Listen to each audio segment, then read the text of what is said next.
ஹரி ஓம் மகா காளி.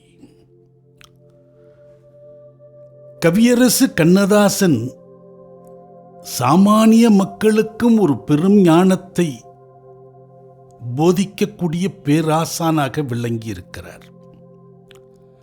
அவருடைய எத்தனையோ பாடல்கள் மூலம் இந்த சமூகம் பெருமளவு பண்பட்டது. இந்த இடத்தில் அவருடைய ஒரு பாடலை அடியேன் மேற்கொள்ள காட்ட விரும்புகிறேன். ஒரு ஏழை தந்தையார் தன் பிள்ளைக்கு தொட்டில் ஆட்டியபடி பாடுகிறார். ஏன் பிறந்தாய் மகனே, ஏன் பிறந்தாயோ, இல்லை ஒரு பிள்ளை என்று ஏங்குவோர் பலர் இருக்க, இங்கு வந்து ஏன் பிறந்தாய் செல்ல மகனே என்று கேட்கிறார். அந்த பாடலுடைய வரிகள், ஒரு குழந்தை தானாக வந்து பிறந்து விட்டது, நீ இங்கேயாம்பா பிறக்கணும், எத்தனையோ இடம் இருக்கு, எங்கேயோ போய் பிறந்திருக்கலாமே, இந்த வீட்டில் வந்து பிறந்துட்டியப்பா என்று பிள்ளையை பார்த்து பெற்ற தந்தை கேட்கிறான். மிக சத்தியமான ஒரு வார்த்தை. அதுதான் நிஜம் என்கிற ஒரு உண்மையை விஞ்ஞானம் அண்மை காலத்தில் அறிந்து ஆச்சரியப்பட்டிருக்கிறது. Babies are cosmic science of their secret intelligence எனும் தலைப்பிலான அறிவியல் சார்ந்த ஒரு ஆன்மீக நூலை எலிசபெத் கார்மன், நீல் கார்மன் எனும் இருவர் எழுதியிருக்கிறார்கள். அந்த நூலில் இதுகாரும் அறியப்படாத பல ஆச்சரியமான தகவல்கள், வியப்பு தரும் தகவல்கள் இடம்பெற்றிருக்கிறது. அந்த நூலை எழுதுவதற்காக அவர்கள் 1000க்கு மேற்பட்ட குழந்தைகளை தங்களுடைய ஆய்வுக்கு உட்படுத்தி இருக்கிறார்கள்.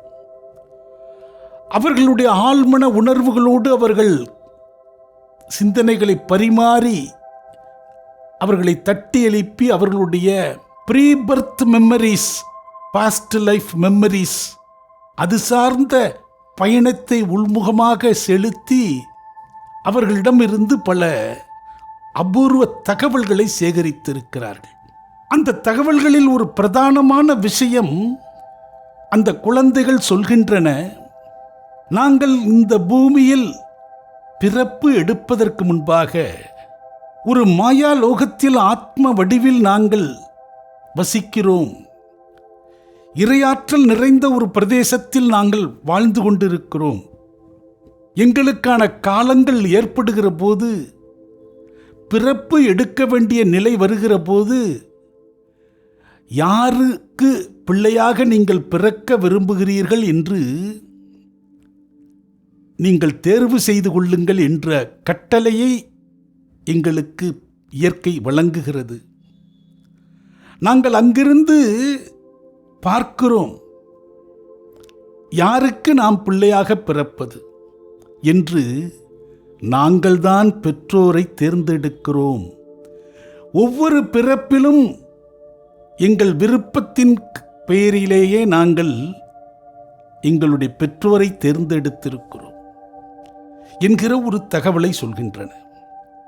அந்த தகவலை சொல்கிற போதுதான் அவர் ஒரு ஆச்சரியமான ஒரு விஷயத்தை அறுதியிட்டு கண்டறிகிறார். சில குறைபாடு உடைய பிள்ளைகள், மன வளர்ச்சி, உடல் வளர்ச்சி குன்றிய குழந்தைகள் இருக்க, அந்த குழந்தைகள் நம்மை சரிவர பார்த்து கொள்வார்கள், பராமரிப்பார்கள் என்கிற தகுதியுடைய தாய் தந்தையை தன் பிறப்புக்கு முன்பாக அவை தேர்ந்தெடுக்கின்றன என்கிற ஒரு தகவலை அங்கே மறைபொருளாக கூறுகிறார்.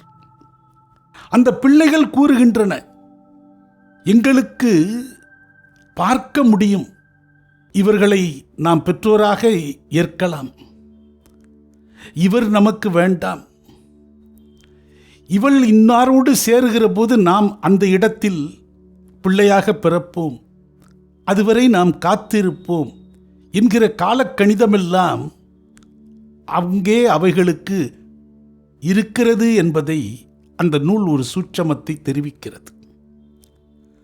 அந்த நூலினுடைய சாராம்சங்களை அறிந்தபோது அடியனுக்கு மேலும் சில பல காட்சிகளும் கருத்துக்களும் தொடர்ச்சியாக உதிக்க ஆரம்பித்தன.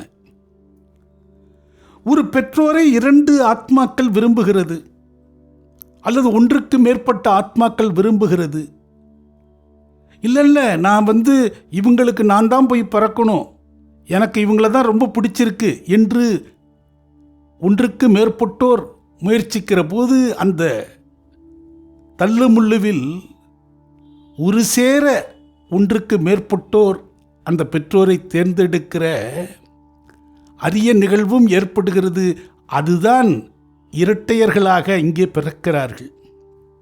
இந்த தாய் தந்தையை தேர்ந்தெடுக்கிற அந்த ஆத்மாக்கள் இருக்க, அப்ப சிலருக்கு குழந்தையே இல்லையே.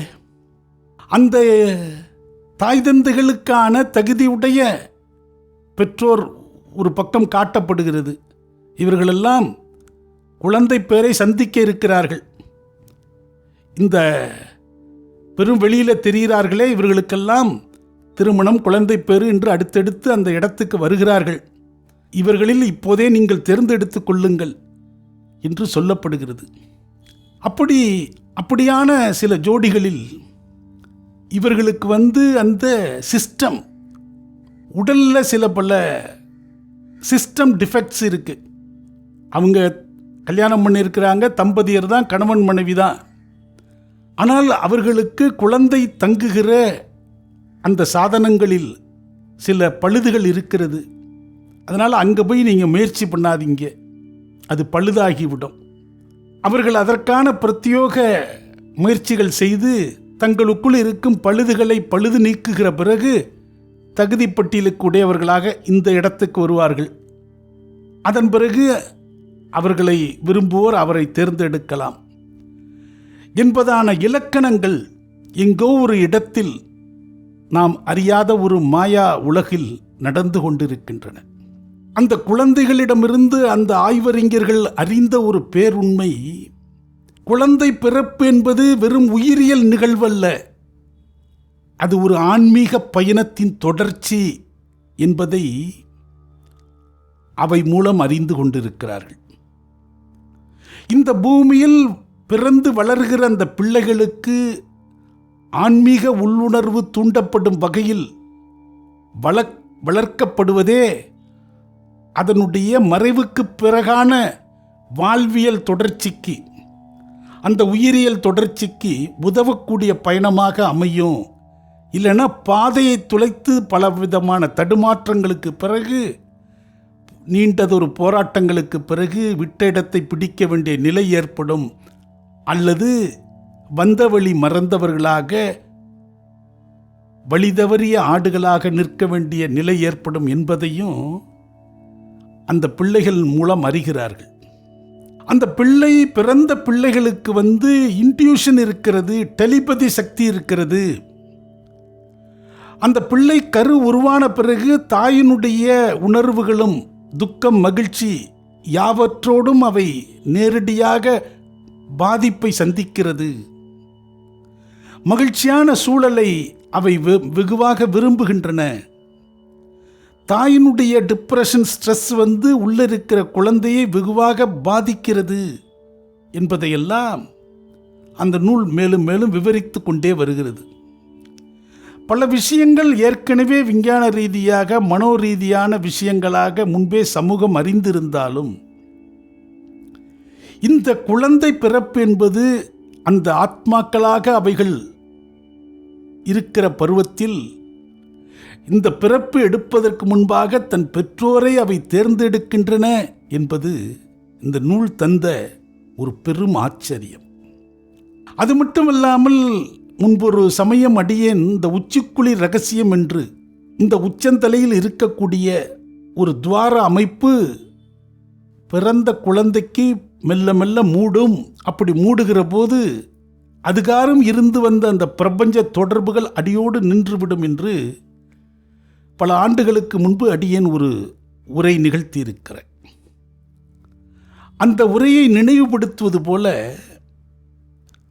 இந்த குழந்தை பருவத்தில் அது கருவாக வயிற்றில் இருக்கிற போதும் வெளிவந்த பிறகும் இந்த பிரபஞ்சத்தோடு தொடர்பு கொள்ளக்கூடிய ஒரு சாதனா சக்தியை அவை பெற்றிருந்தன என்பதும், அது கால வெள்ளத்தில் அந்த சக்திகள் படிப்படியாக குறைந்து முற்றிலும் துண்டிக்கப்பட்டு இந்த பூலோக வாழ்வை அவை அனுபவிக்கின்றன என்பதும் அந்த நூல் மற்றொரு முறை சரியாக வலியுறுத்தி சொல்லுகிறது. இந்த ஆட்டிசம் போன்ற குழந்தைகளாக நாம் சமூகத்தில் பார்க்கிறோமே, அந்த குழந்தைகள் 2 வழி பாதையாக இன்றும் இருக்கிறார்கள் என்கிற ஒரு உண்மையை இந்த நூலுக்கு பிறகாக அடியேன் உணர்கிறேன். அவர்களுக்கு அந்த பிரபஞ்ச வெளியிலான தொடர்பு முற்றிலும் அருந்து விடவில்லை. எங்கிருந்து வந்ததோ அந்த வந்த இடத்தோடு சேர்ந்த ஒரு தொடர்பு இருக்கக்கூடிய நிலை இருக்கும். அதனால்தான் அவர்கள் 2 விதமான வாழ்வியலோடு சில பல இடர்பாடுகளோடு இக்கரையும் அக்கறையுமாக மாறி மாறி பயணிக்க வேண்டிய போராட்டத்தில் அவர்கள் வாழ்கிறார்கள். இந்த பாஷையும் அறியணும், அந்த பாஷையும் அறியணும். அந்த சிக்கலில் தான் நாம் அவர்களை சரியாக புரிந்து கொள்ளாமல், அவர்களுக்கு ஏதோ மனக்குறை உடல் குறை இருப்பதாக கருதுகிறோம்.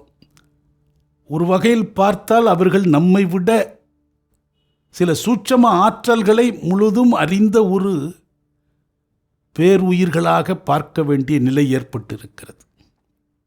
அவர்களுக்கு அந்த பிரபஞ்சத்தினுடைய வந்தவழி வாசல் நினைவுகளும் அதனுடைய தொடர்புகளும் அவ்வப்போது ஏற்பட்டு துண்டிக்கிற நிலையினால்தான் அவர்கள் ஒரு மந்தகாசமான மற்றொரு உலகத்தில் அடிக்கடி பிரவேசிக்கிற மன உணர்வுகளால் சில முக நிலைகள் மாறுகிறது.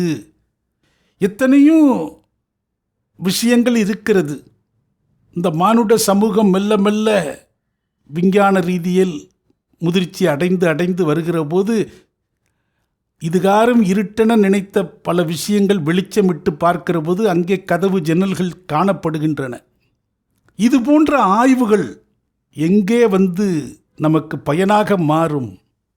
எதிர்காலத்தில் ஆட்டிசம் மாதிரியான குழந்தைகளுக்கு அவர்களை நம் வழியில் பயணப்பட வைப்பதற்குரிய அந்த பரிபாஷா முறைகளை பயிற்றுவிப்போர் அறிவதற்கான வாய்ப்புகளை இந்த ஆய்வுகள், இந்த விஞ்ஞான முயற்சிகள் நிச்சயமாக எதிர்காலங்களில் ஏற்படுத்தும்.